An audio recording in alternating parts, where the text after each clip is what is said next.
This video shows an alternative to using the date picker in a mobile application. So first let's run this and then we'll go back and explain how this was done. So here's my mobile application and I have a date field over here, and if I were to have a standard date picker it would open up, but it would be too big for the screen. So you can see now when I tap on the icon we go over to a new panel and then we get some spin list controls where we can select the dates. So I'll just go there and say today and then save, and then we go back to the panel where we were doing the editing, and there's the value that was filled in.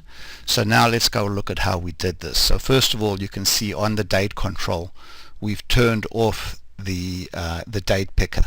So we've now said that there is no date picker for this control, but then we've gone to the in control buttons over here and we've specified that this date input control has an in control button, and we've chosen an SVG icon, we've chosen the calendar icon, and then in the click action for this button we've basically said that we would like to open up an editor. So you can see here that in panel card number 2 inside editor set number 1 we've got the this editor here called editor 1, and we'll go back later and show how this was selected. And we've just simply said here that when you tap on the button then open up editor 1 inside editor set 1 and edit the value in the date control. So this is the date control over there.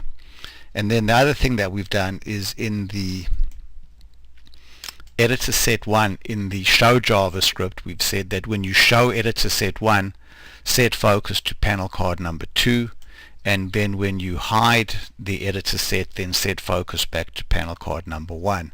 So all of these controls over here, this editor set was created using this container and then editor set, and then this actual editor there was created by going over to defined controls and choosing editor date spin lists.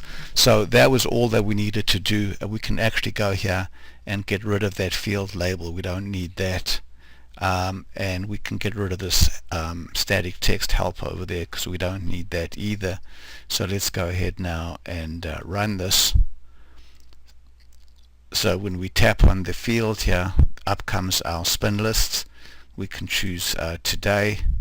Let's choose that date over there and then hit the save button, and you can see there we've selected the value. Now you don't have to display this in a panel that slides in. You could just as easily display this editor set over here, not in a panel card but in a pop-up window. So you could have gone and created a window and then shown the window. So there's lots of options that you have when you're using editors to edit the value in controls. Thanks very much for watching.